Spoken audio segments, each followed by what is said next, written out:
வார்த்தைக்கு நேராக நம்முடைய இருதயத்தை சிந்தையை திருப்புவோம். எடுத்து வாசிக்கலாம். செப்பனியா 3ஆம் அதிகாரம் 15ஆம் வசனம். கர்த்தர் உன் ஆக்கினைகளை அகற்றி உன் சத்துருக்களை விலக்கினார். இஸ்ரவேலின் ராஜாவாகிய கர்த்தர் உன் நடுவிலே இருக்கிறார். இனி தீங்கை காணாதிருப்பாய். அல்லேலூயா. ஆண்டவராகிய நம்முடைய இரட்சகர் ஆண்டவராகிய இயேசு கிறிஸ்து இங்கே அவருடைய வார்த்தையை வெளிப்படுத்துகிறதை நாம் பார்க்கிறோம்.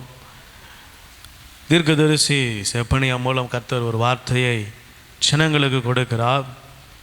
கர்த்தர் உன் ஆக்கினைகளை அகற்றி உன் சத்துருக்களை விலக்கினார். இஸ்ரவேலின் தேவனாகிய கர்த்தர் உன் நடுவிலே இருக்கிறார். இனி தீங்கை காணாதிருப்பாய். அல்லேலூயா. செய்தியின் தலைப்பு தீங்கை காணாதிருப்பேன். எப்படி கர்த்தர் என்னை தீங்கிலிருந்து விலக்குகிறார் என்பதை ஒரு 2-3 காரியங்களை நான் உங்களுக்கு விளக்கி சொல்லி அதிலிருந்து சில காரியங்களை நாம் கற்றுக்கொண்டு தியானித்து நான் செய்தியை முடிக்க விரும்புகிறேன். வசனத்தை மீண்டுமாய் உங்களுக்கு வாசிக்கிறேன். கர்த்தர் உன் ஆக்கினைகளை அகற்றி உன் சத்துருக்களை விலக்கினார். இந்த 2 காரியங்கள், சத்துரு, ஆக்கினை, இது 2ம் நம்மை விட்டு என்ன செய்யப்பட வேண்டும்? விலக்கப்பட வேண்டும். இது 2ம் வேதம் இந்த வசனத்தின்படி இது 2த்தையும் தீங்கு என்று அந்த வசனத்தின் முடிவு அதுக்கு ஒரு ஃபினிஷிங் கொடுக்குது. இந்த 2யும் எது 2ம்? ஆக்கினை என்கிற ஒன்றையும் சத்துருக்கள் என்கிற இந்த ஒன்றையும் என்ன செய்கிறது? ஆமாம், இதை வசனம் எப்படி முடிக்குதுன்னா, இந்த தீங்கு, இனி இந்த தீங்கை என்ன செய்ய மாட்டாய், காணாதிருப்பாய். அப்போ இந்த ஆக்கினை, இந்த சத்துரு, இது 2ம் விலக்கப்பட்டால்தான் தீங்கு நம்மை விட்டு விலகும். இந்த தீங்கு விலகிடுச்சு, சரி மறுபடியும் வருமானா? வரும் பொழுது வசனம் இப்படியாய் சொல்லுகிறது, இஸ்ரவேலின் ராஜாவாகிய கர்த்தர் நடுவிலே இருக்கிறார். இப்போ இவர் நடுவில் இருக்கும் பொழுது அது இனி எப்போதும் என்ன செய்யாது. ஆமாம், அவங்க பார்க்கும், திரும்பி வரும். ஆனால் தேவனுடைய அசைவாடுதல் இருந்ததானால் அது என்ன செய்யாது, நமக்குள்ளே மீண்டுமாய் வர முடியாது. அல்லேலூயா. ஆண்டவர் இந்த வசனத்தை உங்களுக்கு பிரித்து உங்களுக்கு விளக்கி கொடுப்பாராக. நான் ஏற்கனவே நல்லா அழகாக பிரித்து சொல்லிட்டேன். தீங்கு என்று அந்த வசனத்தில் சொல்லப்படுகிறது. ஆக்கினை மற்றும் சத்துரு, இந்த 2ம் தீங்கு என்று சொல்லப்படுகிறது. இந்த தீங்கு நமக்குள்ளே வராமல் இருக்க வேண்டுமானால் இஸ்ரவேலின் ராஜாவாகிய கர்த்தர் நமக்குள்ளே வாசமாய் இருக்க வேண்டும். அவர் நமக்குள்ளே வாசமாக இல்லை, அவர் நம்மோடு கூட இல்லை என்று சொன்னால், எப்படி ஒரு லைட் ஆஃப் பண்ண உடனே இருள் சூழ்ந்து கொள்கிறதோ அதே போல தான் ஆண்டவர் இல்லை என்று சொன்னால் அந்தகாரம் நம்மை சூழ்ந்து கொள்கிறதா இருக்கிறது. அல்லேலூயா. அப்போ ஆண்டவர் என்ன எதிர்பார்க்கிறார்? நான் உன் கூட தங்கி, நான் உன்னோடு கூட என்ன செய்யணும்? ஆமாம், தங்கி இருக்கணும். நான் உன்னோடு கூட இருக்கணும், நானும் அவரோடு கூட என்ன செய்யணும்? இருக்கணும். இது 2 தான் ரொம்ப முக்கியமான காரியம். தீங்கு என் வாழ்க்கையில் வரக்கூடாது என்று விரும்புகிற நபர்களாய் நீங்கள் இருப்பீர்கள் என்று சொன்னால் ஆண்டவர் இந்த 2ம் உங்களை விட்டு அகற்றி விடுகிறார். இது 2ம் எப்படி வருகிறது என்பதை சில காரியங்கள் மூலமாக என்ன செய்ய போகிறோம்? தியானிக்க போகிறோம். அல்லேலூயா. எடுத்து வாசிக்கலாம். சங்கீதம் 109:31 வாசிக்கலாம். ஆக்கினைக்குள்ளாக தீர்க்கிறவர்களின் நின்று எளியவனுடைய ஆத்துமாவை ரட்சிக்கும்படி அவர் அவன் வலது பாரிசத்தில் நிற்பார். அல்லேலூயா. நம்ம எளியவர்களாக இருக்கிறோமானால், ஒருவேளை கர்த்தருடைய பார்வை நம் மீது இருக்கிறது. வசனம் சங்கீதம் 9ஆம் அதிகாரத்தில் வாசிக்கிறோம், நம்ம எளிமையாக சிறுமையும் எளிமையுமானுடைய நீதியை அவர் புரட்டாத தேவன் என்று சொல்லி. இங்கே சங்கீதம் 109:31 இப்படியே அழகாக, ஆக்கினைக்குள்ளாக தீர்க்கிறவர்களிடத்தில் நின்று எளியவனுடைய ஆத்மாவை என்ன செய்கிறாராம்? ரட்சிப்பதற்காக அவர் அவனுடைய வலது பாரிசத்தில் நிற்கிறார். அல்லேலூயா. அவர் அவனுடைய வலது பாரிசத்தில் நிற்கிறதற்கு காரணம் அவர் நம்மை குறித்து அறிந்திருக்கிறபடினால். அல்லேலூயா. ஆமென். நம்மளை நெருக்குகிறவர்கள் எல்லாம் யாரை நெருக்குவா? அதாவது பெரிய வண்டி சின்ன வண்டியை நெருக்குமா? சின்ன வண்டி பெரிய வண்டியை நெருக்குமா? பெரிய வண்டி தான் என்ன செய்யும்? சின்ன வண்டியை நசுக்கும், நெருக்கும், அதை இல்லாமல் போகும்படியாக செய்யும். ஒரு வண்டியை அழிப்பதற்கு ஒரு பெரிய புல்டோசர் வண்டி என்ன செய்யுது, அந்த வண்டி அது மேலே ஏறி போச்சுன்னா அந்த வண்டி இருக்கிற இடமே என்ன செய்யலை தெரியல, நசுங்கி தரையோட தரையாக ஒரே அமுக்கிட்டு போயிடுது.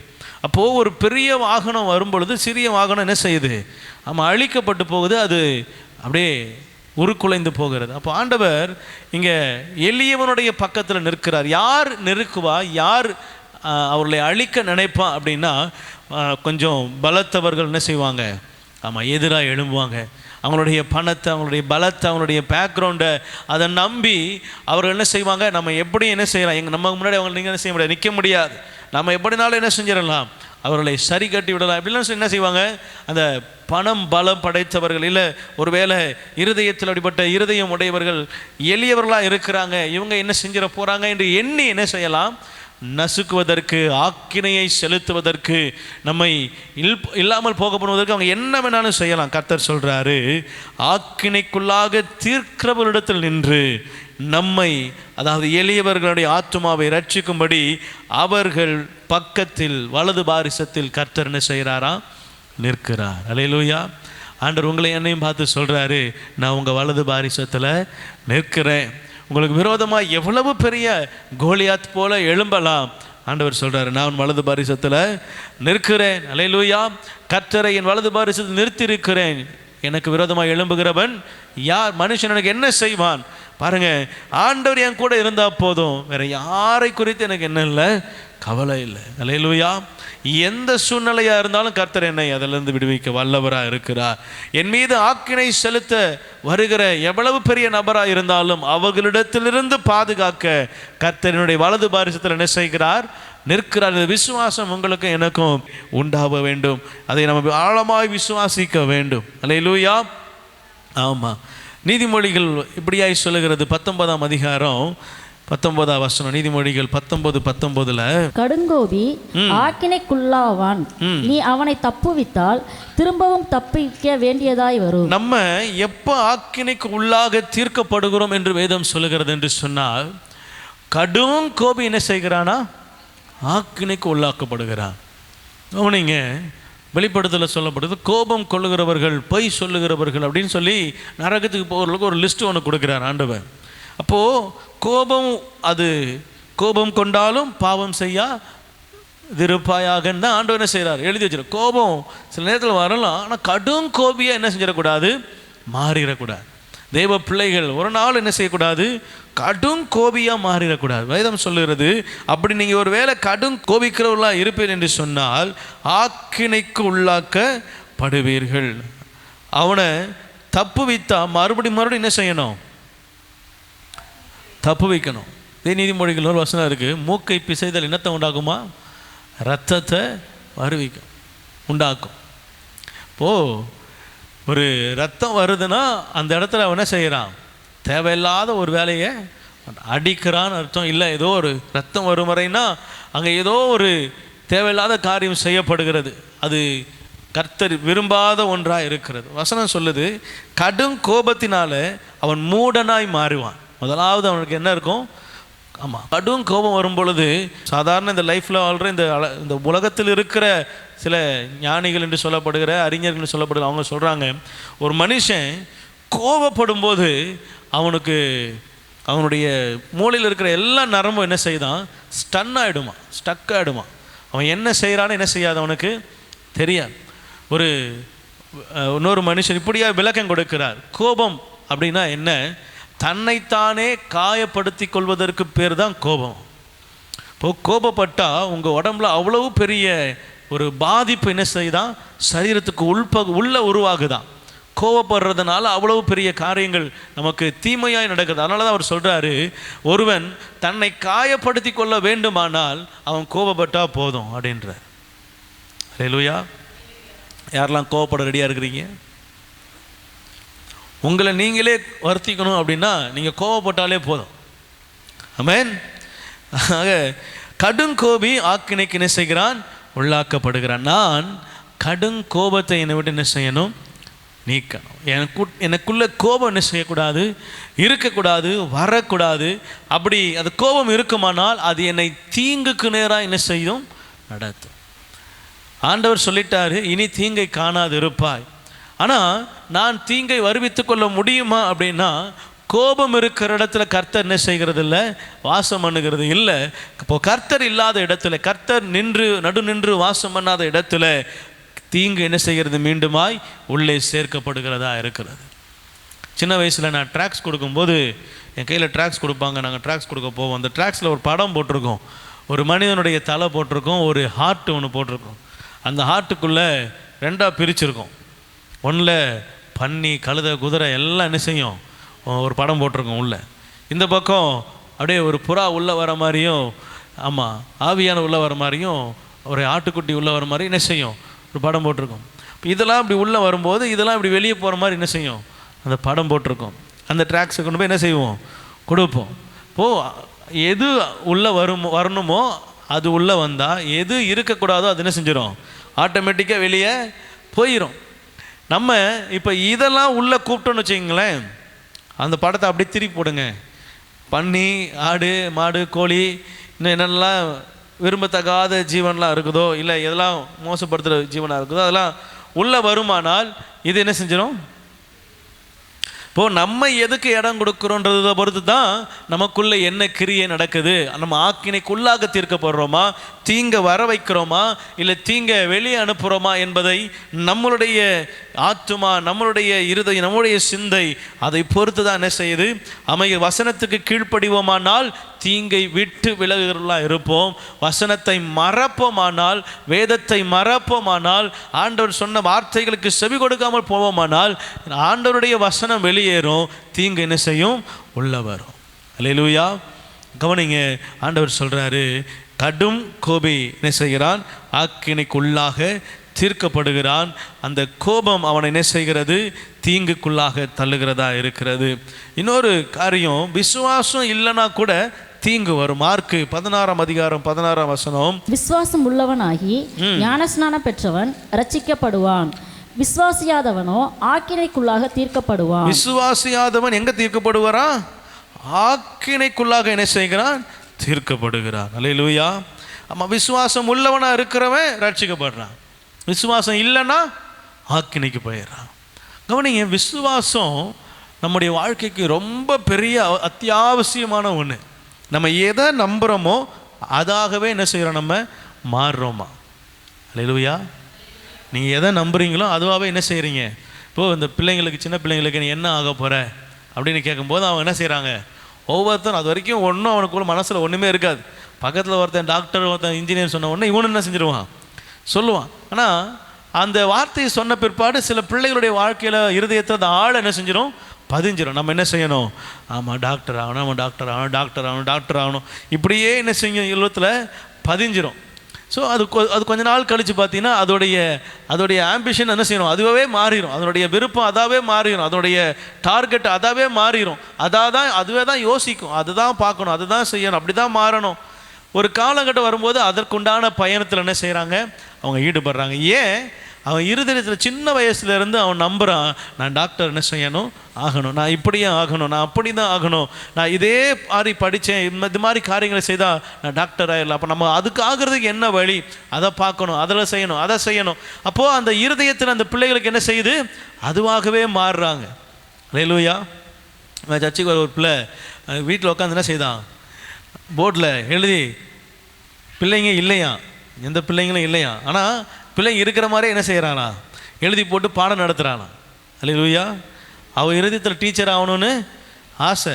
அப்போ அவள் அப்படியே என்ன செய்கிறா, மாறுறா. இப்போ பாருங்களேன், அந்த இருதயத்தின் மாற்றம், அந்த இருதயத்தினுடைய விசுவாசம் அந்த பிள்ளைக்கு அதுவாகவே மாறும்படியாக என்ன செய்கிறது, அந்த பிள்ளையை கொண்டு போகிறது. அல்லேலூயா. அப்போது நம்ம விசுவாசம் தான் நம்மளை என்ன செய்யுது, அப்படி நடத்துது. ஆமென். இப்போ ஏன் இங்கே வந்து உட்காந்துருக்குறோம், எந்த வேலை இல்லைன்னு சொல்லி உட்காந்துருக்குறோமா, வேலை இல்லைன்னா இங்கே வந்துருக்குறோம். அல்லேலூயா. ஆண்டவர் சமூகத்துக்கு போகிறது விசுவாசம் இல்லாமல் என்ன செய்ய முடியாது, வர முடியாது. நீங்கள் விசுவாசம் இல்லைன்னா ஆண்டவர் சமூகத்துக்கு வரணுன்ற எண்ணமே என்ன செய்யாது, வராது. அவருடைய சமூகத்தை தேடணுன்ற எண்ணமே வராது. தேவனை தேடணுன்ற எண்ணமே வராது. ஆலயத்தில் இப்போ ஒரு கூட்டம் நடக்குது, இந்த கூட்டத்துக்கு போகணுன்ற எண்ணமே என்ன செய்யாது, வராது. அல்லேலூயா. அந்த விசுவாசத்தை துவக்குகிறவர் கர்த்தர். அந்த விசுவாசத்துக்கு இடம் கொடுக்கிறது உள்ளான மனுஷன். அல்லேலூயா. நீங்கள் அதை உள்ளான மனுஷனில் அந்த விசுவாசத்துக்குரியவர்களாக இருந்தீங்கன்னா அந்த விசுவாசம் உங்களுக்கு வெளிப்படும், அது உங்கள் வாழ்க்கையில் கிரியை செய்யும், அந்த விசுவாசம் உங்களை காப்பாற்றும். ஆக்கினைக்கு உள்ளாகாதபடி என்ன செய்யும்? அது உங்களை தடுத்து நிறுத்துகிறதா இருக்கிறது. அல்லேலூயா. இன்னொரு வசனத்தை வாசிங்க. நம்ம தீங்கு, அதாவது ஆக்கினைக்குள்ளாக தீர்க்கப்படாதபடி இருப்பதற்காக லூக்கா 6ஆம் அதிகாரம் 37ஆம் வசனத்துல, மற்றவர்களை குற்றவாளிகள் என்று தீர்க்காதிருங்கள், அப்பொழுது நீங்களும் குற்றவாளிகள் என்று தீர்க்கப்படாதிருப்பீர்கள். அல்லேலூயா. நீங்கள் இந்த வசனம் அழகாக நமக்கு சொல்லிக் கொடுக்குது. நாம் ஆக்கினைக்கு உட்படக்கூடாது என்று சொன்னால் நான் யாரையும் ஆக்கினைக்குள்ளாக என்ன செய்யக்கூடாது? தீர்க்கக்கூடாது. நான் மற்றவர்களை குற்றவாளியாக என்ன செய்யக்கூடாது? தீர்க்கக்கூடாது. நான் அவர்களை குற்றவாளியாக தீர்த்தா ஆண்டவர் சொல்கிறாரு, நான் உன்னை குற்றவாளியாக என்ன செய்வேன்? தீர்ப்பேன். அல்லேலூயா. எந்த மனுஷனையும் ஜட்ஜ் பண்ணுற உரிமையை எந்த மனுஷனுக்கும் கர்த்தர் என்ன செய்யலை? கொடுக்கலை. மனிதனை குறித்து ஜட்ஜ்மெண்ட் ஒன்று வருது அப்படின்னா அது தேவனாகிய கர்த்தரிடத்திலிருந்து மட்டுமே என்ன செய்யணும்? வரணும். அவன் நல்லவன், இவன் கெட்டவன் அப்படின்னு என்ன செய்யக்கூடாது? நம்ம ஜட்ஜ் பண்ணுறதுக்கு ஆள் கிடையாது. எல்லா மனிதனும் குறை உள்ளவன் தான், எல்லா மனிதனிடத்திலும் குறை இருக்குது. ஆனால் ஆண்டவர் சொல்கிறாரு, ஒருத்தனை குற்றவாளி என்று நீ என்ன செய்யாத, தீர்க்காத, அதை நான் என்ன செஞ்சுக்குவேன்? பார்த்துக்குவேன். பழி வாங்குதல் என்னுடையது. ஆண்டவர் நியாயம் விசாரிக்கிறவர். அவர் தான் நீதி உள்ள நியாயாதிபதி. அவர் தான் குற்றமில்லாத பரிசுத்தமுள்ள ஆட்டுக்குட்டி. அப்போ அவர் தான் அதற்கு பாத்திரவாராக இருக்கிறார். அவர் சொல்கிறார், நீ யாரை என்ன செய்யாத, குற்றவாளிகளாய் தீர்க்காதே, அப்பொழுது நீங்களும் குற்றவாளிகள் என்று தீர்க்கப்படாது இருப்பீர்கள். மற்றவர்களை ஆக்கினைக்குள்ளாகும்படி தீர்க்காதிருங்கள், அப்பொழுது நீங்களும் ஆக்கினைக்குள்ளாக தீர்க்கப்படாது இருப்பீர்கள். விடுதலை பண்ணுங்கள், நீங்களும் விடுதலை பண்ணப்படுவீர்கள். அல்லேலூயா. ஆமென். ஆண்டவர் சொல்கிறாரு, மன்னிங்க அப்படிங்கிறார். என்ன சூழ்நிலையானாலும், எந்த நிலைமையானாலும், யார் என்ன செஞ்சிருந்தாலும் வசனம் சொல்லுது, தீர்க்காதீங்க. அவங்கள குற்றவாளியாக தீர்க்காதீங்க, அவங்கள ஆக்கினைக்குள்ளாக தீர்க்காதீங்க, அவங்கள விடுதலை பண்ணுங்க. கர்த்தர் உங்களை விடுதலை பண்ணுவேன்றார். அல்லேலூயா. ஆமென். நீங்கள் விடுதலை பண்ணீங்கன்னா அவர் என்ன செய்கிறாரா? உங்களை விடுதலை பண்ணுறார். நான் எதுலேருந்து விடுதலை ஆகணும் அப்படின்னு கேட்கக்கூடாது. அல்லேலூயா. நான் எந்த தவறும் செய்யலை அப்படின்னு என்ன செய்ய முடியாது? சொல்ல முடியாது. கர்த்தருக்கு முன்பதாக நம்ம பரிசுத்தவான்கள் என்று சொல்லப்படுவதற்கு நாம் எந்த நீதி உள்ள கிரியையும் செய்யலை. அவருடைய இரக்கத்தினால கிருபையினால் நீதிமான்கள் ஆக்கப்பட்டு இருக்கிறோம். அப்போ நாமும் கிருபையினால் பெற்றுக்கொண்டோம். அந்த கிருபை நிமித்தமாய் நாமும் மன்னிக்கிறவர்களாய், நாமளும் விடுவிக்கிறவர்களாய், நாமளும் ஆக்கினைக்குள்ளாக தீர்க்காதவர்களாய், நாமும் குற்றம் சுமத்தாதவர்களாய் என்ன செய்ய வேண்டும்? இருக்க வேண்டும். அப்போது ஆண்டவர் சொல்கிறாரு, நீ தீங்கு காணாது இருக்க வேண்டுமா? தீங்கு நம்ம இடத்துல வரக்கூடாதா? ஆண்டவர் சொல்கிறாரு, யாரையும் குற்றவாளியாக என்ன செய்யாதீங்க, தீர்க்காதீங்க. அப்படி தீர்த்தீங்கன்னா நீங்கள் தீங்குக்குள்ளாக என்ன செய்யறீங்க? போறீங்கன்னு அர்த்தம். அல்லேலூயா. சங்கீதம் 18ஆம் அதிகாரம் 48ஆம் வசனம் வாசித்து முடிக்கலாம். அவரே என் சத்துருக்களுக்கு என்னை விலக்கி விடுவிக்கிறவர். அவரே என் சத்துருக்களுக்கு என்னை என்ன செய்கிறார்? விலக்கி விடுவிக்கிற தேவனாய் இருக்கிறார். அல்லேலூயா. எனக்கு விரோதமாக எழும்புகிறவர் மேல் என்னை நீர் உயர்த்தி கொடுமையான மனுஷனுக்கு என்னை தப்புவிக்கிறீர். ரெண்டாவது, ஆண்டவர் சத்துருக்களுக்கு என்ன செய்கிறாராம்? முதலாவது ஆக்கினைக்குள்ளாக தீர்க்கிற காரியங்களிலிருந்து நம்ம விடுதலை பண்ணுகிறார். அது ஒரு தீங்கு.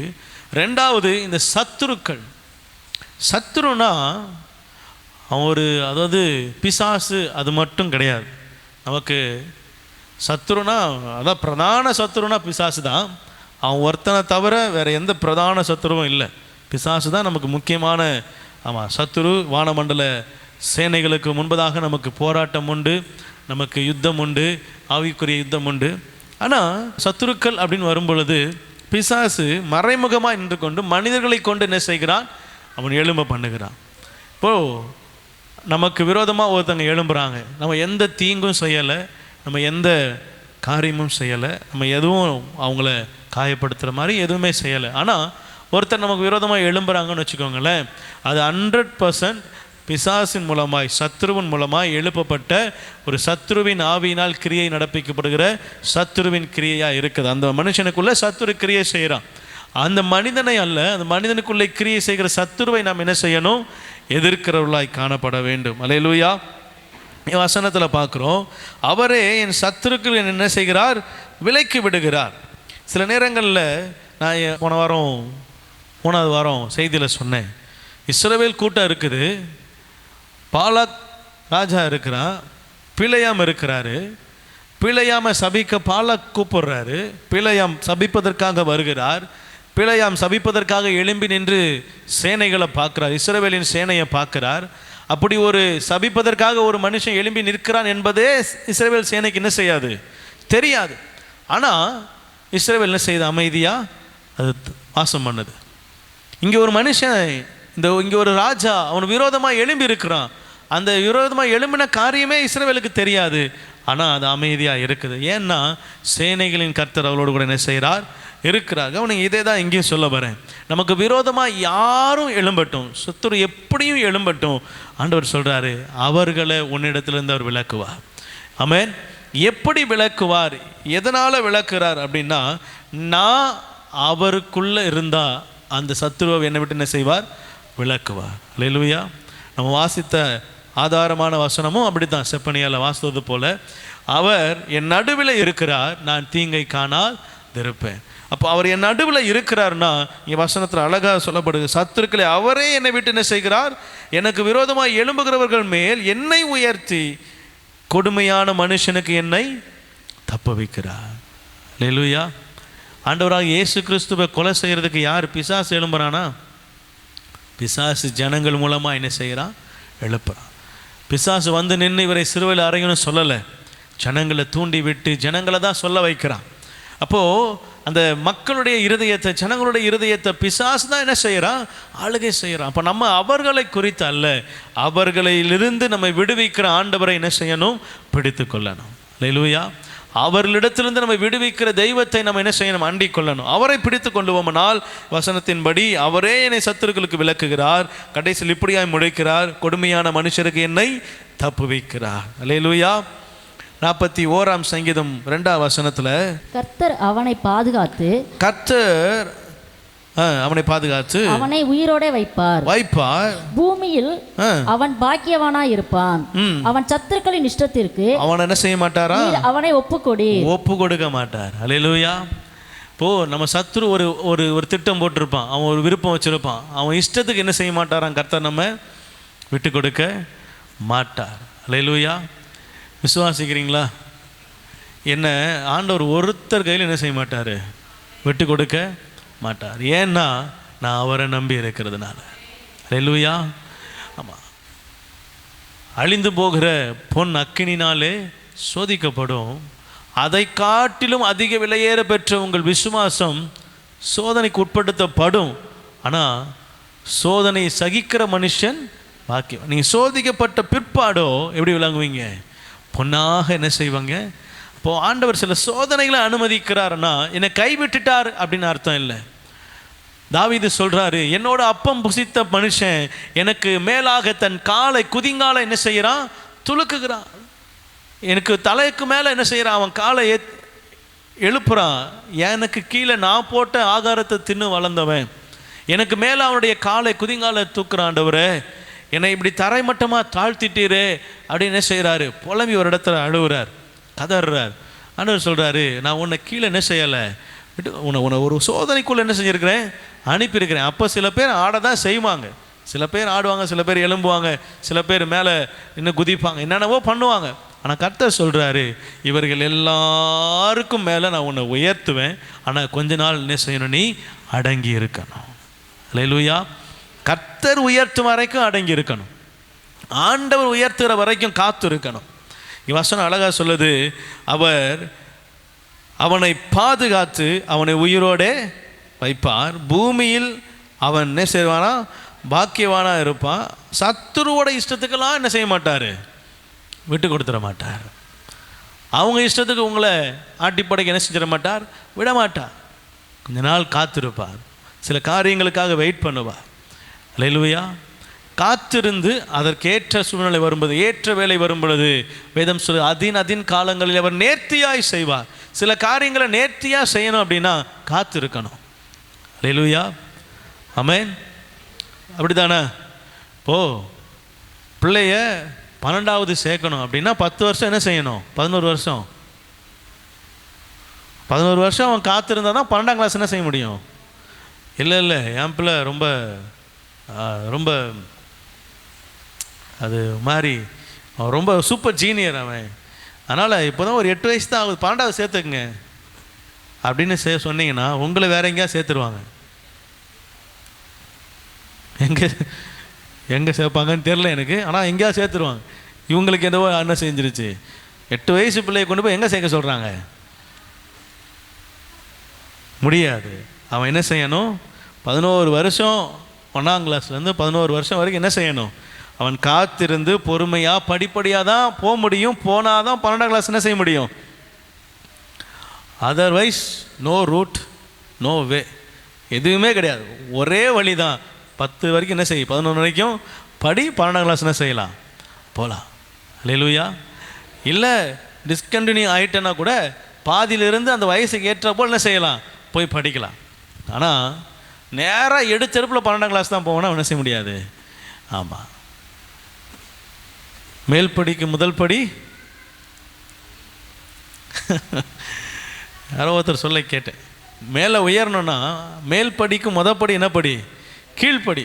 கீழ்ப்படிஞ்சால் அடுத்த படிக்கு என்ன செய்யலாம், கீழ்ப்படி இல்லாமல் அடுத்த படி என்ன செய்ய முடியாதான், போக முடியாதான். கவனிங்க, ஆண்டவர் தான் சொல்கிறாரு, எனக்கு கீழ்ப்படி, நான் அடுத்த படிக்கு என்ன செய்கிறேன், கொண்டு போகிறேன். என்னை சார்ந்துக்கோ, உன்னை சத்துருடைய இஷ்டத்துக்கு விடாமல் நான் உன்னை என்ன செய்வேன், பாதுகாப்பேன், நான் உன்னை விடுவிப்பேன். 134 சத்துருக்களின் கையிலிருந்து நம்ம விடுதலை பண்ணினவரை துதியுங்கள், அவர் கிருபை. ஆமாம், நம்ம விடுதலை பண்ணியிருக்கிறார், நம்மை பாதுகாத்திருக்கிறார். 430 வருஷம் அடிமைத்தனம், சத்துருவாய் பெருகி நிற்கிற ஒரு எகிப்திய சேனை. ஆண்டவர் சொல்கிறாரு, அவன் கையிலிருந்து உன்னை விடுதலை ஆக்குவேன் அப்படின்னா வசனம் சொல்லு, ஓங்கி உயர்த்தினாலும் பலத்த கரத்தினாலும் இஸ்ரவேலை அவர் மீட்டார். நம்மையும் அவர் மீட்டு இருக்கிறார். விசுவாசத்தோடு நம்ம காணப்படணும், நமக்குள்ள ஒரு விசுவாசம் பெருகணும். அவர் என்னை தீங்கை காண செய்ய மாட்டார். மீண்டுமாய் வாசிக்கலாமா? செப்பனியா 3ஆம் அதிகாரம் 15ஆம் வசனம். கர்த்தர் உன் ஆக்கினைகளை அகற்றி உன் சத்துருக்களை விலக்கினார். இஸ்ரவேலின் ராஜாவாகிய கர்த்தர் உன் நடுவிலே இருக்கிறார். இனி தீங்கை காணாதிருப்பாய்.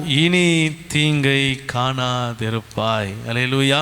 பக்கத்தில் பார்த்து சொல்லுங்க, கருத்தை பிடிச்சி, இனி தீங்கை பார்க்க மாட்டீங்க, இனி தீங்கு உங்களுக்கு வராது, தீங்கு உங்களுக்கு நேரிடாது. கர்த்தர் உங்கள் நடுவிலே வாசம் பண்ணுவார். ஆமாம், இனி தீங்கு வராது. அல்லேலூயா. விசுவாசிக்கிறீங்களா? ஆமென். இனி தீங்கு வராது. எப்படிலாம் இருக்கணும்னு சொன்னேன். தீங்கு வராமல் இருக்கிறதுக்கு நான் கடுங்கோபியாக இருக்கக்கூடாது. அடுத்து நான் என்ன செய்யக்கூடாது? ஆமாம், விசுவாசம் இல்லாமல் இருக்கக்கூடாது. மற்றவங்களை குற்றவாளியாக தீர்க்கக்கூடாது. நான் இப்படி செய்யாதிருந்தால் நானும் ஆக்கினைக்குட்பட மாட்டேன். சத்துருவுக்கு நான் விலகணும் அப்படின்னா, சத்துருக்கு முன்பதாக என்னை வாழ வைக்கிறவரோடு கூட என்ன செய்யணும்? முதலாவது ஐக்கியமாகணும். அவர்தான் என் சத்துருக்களுக்கு என்ன செய்யணும்? விலக்கணும். அன்னைக்கு பாலாக் சொல்லும்போது, பிள்ளையாம் சபிக்க வந்து நிற்கும்போது, கர்த்தர் தான் பிள்ளையாமுடைய வாயிலிருந்து என்ன செய்கிறார்? வார்த்தையை மாற்றுறார். அவர் தான் கிரியை செய்யணும். இஸ்ரவேலுக்கு தெரியாது அப்படி ஒரு சூழ்ச்சி நடக்குதுன்னு. ஆனால் கர்த்தருக்கு தெரியும். ஆண்டவர் தான் அந்த சூழ்நிலையை என்ன செய்கிறார்? மாற்றுறார். அவர் தான் என்னை விளக்கணும், என்னை எதிர்க்கிறவர்கள் கையிலிருந்து என்னை விடுவிக்கணும், எனக்கு சூழ்ச்சி செய்கிறவர்களை கையிலிருந்து என்னை விடுவிக்கணும். அவர் தான் எனக்கு பாதுகாப்பாக இருக்கணும். சூழ்ச்சி எங்கேருந்து எழும்புன்னு தெரியாது, பிரச்சனை எங்கேருந்து வரும்னு தெரியாது, நமக்கு பாதகம் எங்கேருந்து யார் மூலயமா நம்ம வேணும்னு செஞ்சுருக்க மாட்டோம், தெரியாமல் ஒரு எதர்ச்சியாக நடந்த விஷயமா இருக்கும்.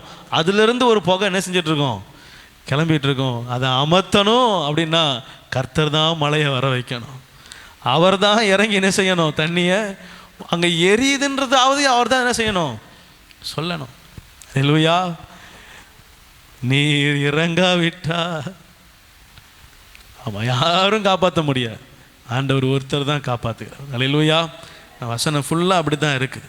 கடைசியாக கொலோசியர் 1:21 சொல்லி முடிக்கிறாரு, அவர் எனக்காக எல்லாவற்றையும் மரணத்தில் சத்துருக்களை ஜெயித்தார்.